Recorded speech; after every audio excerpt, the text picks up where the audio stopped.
Breaking Bad chegou e está entre nós nesse 11º episódio da última temporada de Better Call Saul.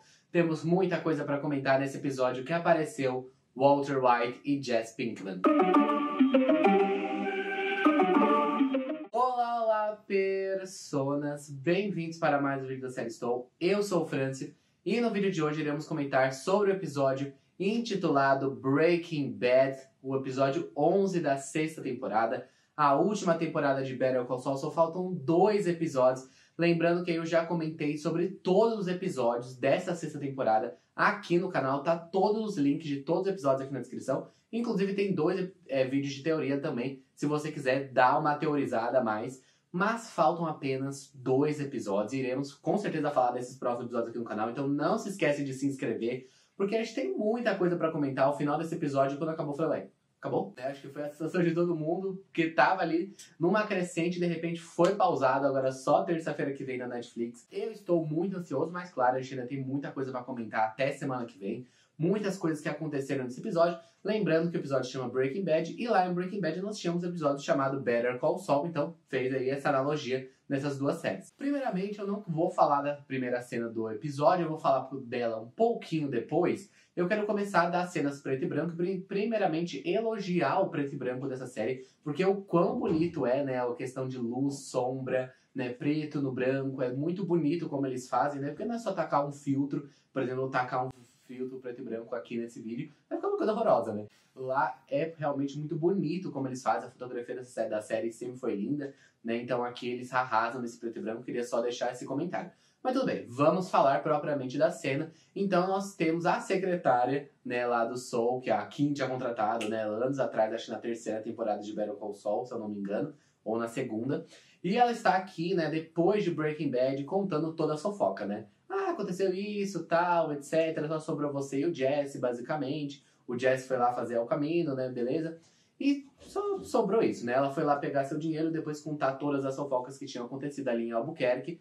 E ela conta a fofoca máxima que o Saul tava querendo saber sobre a Kim, né? Ela fala que a Kim ligou pra ela depois de tudo que aconteceu, né? Depois do final de Breaking Bad, para saber se ela tava bem, etc.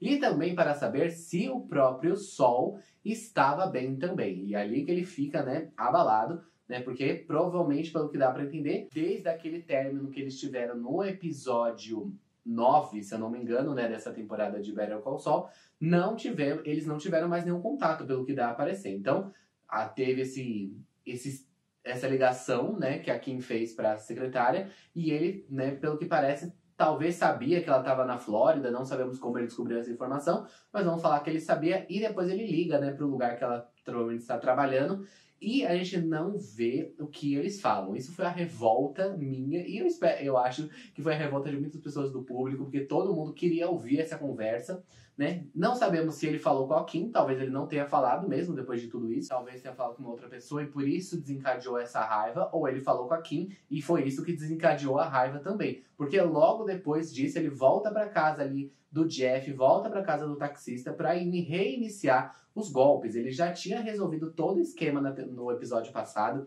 ele não precisava voltar pra isso, porque o Jeff não iria mais falar dele, etc. O Jeff fala que ele não falou pra ninguém, então já estava resolvido essa questão do Jeff conhecer ele como Saul e não mais como Ginny. Então já estava tudo resolvido, eles já estavam ali no esquema. Mas depois dessa ligação com a Kim, que eu imagino foi uma briga intensa, ou com outra pessoa ele não conseguiu falar com ela, eu imagino que foi com a Kim, né, porque eu acho que nos encadearia essa revolta toda dele. Ele volta para o mundo do crime, ele volta para o mundo dos golpes. E o interessante, enquanto Better Call Saul não tem pressa em contar a sua história. Faltam 2 episódios para terminar, e esse é um episódio lento, né? Isso não é uma ofensa à série, tá? Muita gente fala lento, foi chato. Eu, pessoalmente, não achei chato, o episódio foi longuíssimo, tem 58 minutos, mas eu achei muito bom. Eu acho que ele é lento, ele é aquele slow burn, aquele que vai queimando aos poucos, mas eu gostei bastante. Mas isso não é comum de séries, né? Normalmente o final a gente sempre fala que é um final apressado, né? Esse é o comum das séries, porque, obviamente, eles querem tacar todas as grandes coisas no final, assim, grandes reviravoltas. Então coloca tudo junto para acontecer várias coisas nos episódios. E nesse episódio a gente não tem tanta coisa acontecendo propriamente dito, mas a gente tem muito dos personagens ali, eu acho interessante. E falando da Kim, eu acho que isso concretiza que ela tem que voltar, porque a gente tem que ouvir essa conversa, né? Ou falar o que aconteceu nessa conversa, né? Não vai deixar essa grande ponta solta do roteiro aí. Então ela vai ter que voltar de alguma forma, né? Como a gente já estava teorizando nos últimos vídeos, ela vai ter que voltar. Mas beleza, ele foi lá, recomeçou os golpes, e ele escolhia bem pessoas assim, solitárias, pessoas que não tinham família, que não tinham amigos, que tinham ali algum dinheiro para lhe dar o golpe, inclusive pessoas como ele, né? Só a parte do dinheiro que ele não tem, né? Mas ele tem ali a mala de dinheiro dele, né? Dos diamantes, etc. Mas, talvez isso seja o ganha-pão que ele tem, né? A guarda-vidas que ele tem ali naquele momento. Mas tudo bem. São pessoas que nem o Genie, né? Então são pessoas solitárias, não tem família, não tem amigos. Então ele tá caçando propriamente pessoas como ele, né? Pra entrar no golpe, que eles são fáceis de serem manipulados, porque são pessoas, no geral, muito carentes por causa da situação que eles estão vivendo. Então o Genie chega ali como um amigão, né? Então é todo um esquema de que ele tem uma bolsa, e ele vai sugando a bebida pra ele não ficar bêbado. Depois eles dão ali um boa noite Cinderela neles, ali nos homens, né? Pra invadir a casa deles. E fazer, pelo que eu entendi, um roubo de identidade, né? Uma venda de identidade depois. Porque tem um dinheiro ali na carteira, eles não pegam esse dinheiro, eles vendem o nome do cartão da pessoa, né? As contas que eles têm. Foi mais ou menos isso que eu entendi que eles estavam seguindo ali naquele momento. E, inclusive, no primeiro golpe que ele dá, o nosso Genie canta ali no karaokê, ele canta uma música que ele fala: você teria sido uma ótima esposa, né? Talvez dá pra ali relacionar no caso da Kim, né, e dele. Não sei se foi a intenção de eles colocarem essa música ali naquele momento. Mas vamos falar de que todo mundo quer falar, então se inscreve aqui no canal. Vamos falar de Jesse Pinkman, vamos falar de Walter White e mais pro fim do episódio o que estava acontecendo. Tivemos muitas referências a Breaking Bad nesse episódio, e referências indiretas e referências totalmente diretas com a aparição de Heisenberg e Jesse Pinkman, né? Eu acho que mais óbvio impossível. Então a primeira cena do episódio foi ele sendo levado, ele tentando manipular as pessoas pela fala, né? Que ele tem muito dinheiro, que ele vai prometer alguma coisa, beleza. Essa cena que a gente tem. Depois a gente passa a cena que nós vemos em Breaking Bad e voltamos para dentro do trailer. E eles têm uma conversa muito interessante ali. O Jesse, inclusive, pergunta quem é o Lalo. E depois temos uma citação antes, né, ao Ignacio Varga, ao Nath, porque, lembrando, o Sol não sabe que o Nath morreu lá no episódio 3 dessa temporada. Então, essa é a citação que há em Breaking Bad ao personagem, e gerou toda essa trama que o Vince Gilligan e o Peter Gould, né, criaram para essa nova série. Beleza, que não existia no original. Então, voltamos ao trailer, esses três interagindo é muito legal, né? E eles ficam ali porque o motor tem que esfriar, né? E ele fala, deixe esfriar, senão o motor afoga.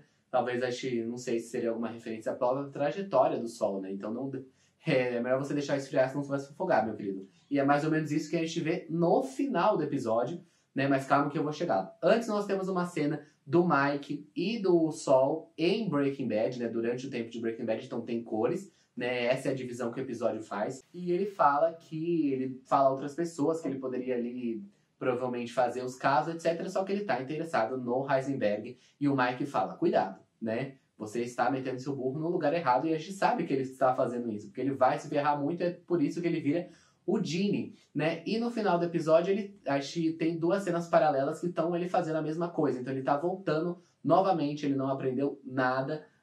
Ele aprendeu, né, que ele não pode ali confiar nas pessoas, etc. Porque ele fala do cara do câncer, né? Não é só porque a pessoa tá com câncer que ela é boa, né? O que é verdade. E ali naquele momento, ele faz a mesma escolha de novo. Ele está entrando na escola, que ele vai se aliar ao Heisenberg, e depois ele está entrando ali na casa do cara, que ele já tem o outro, ele teve uma misericórdia. Ele invade a casa daquele cara pra roubar ele. Então, de novo, ele escolhe a sua própria ruína. Ele escolhe, de novo, o mesmo caminho que levou ele àquela vida triste de Genie que eu comentei no último episódio. Então ele tá fazendo escolhas erradas novamente nesse episódio. Mas, brevemente, eu queria citar uma transição que aconteceu no episódio, que foi assim... lembrando, lá nos primeiros episódios, teve muita coisa que eu não comentei na época, que foi a transição do Machado, né? Que tava a Kim e o Sol, e depois teve logo o Machado, que muita gente assimilou que era um término. E foi realmente aconteceu entre os dois, foi um término. Então vamos prestar atenção nessa transição de Better Call Saul que aconteceu nesse episódio. Estava ali, durante o mundo Breaking Bad, com cores, aquela vala no deserto. E logo em seguida cortou para uma cena preto e branco, para o mesmo lugar que estava a vala, estava a mala, estava a cama de Sol Goodman, né, de Saul Goodman. E, gente, será que representa que ele vai morrer ou não, né, nesse futuro preto e branco? Altas chances, né, porque as escolhas que ele faz realmente não são das mais espertas, né?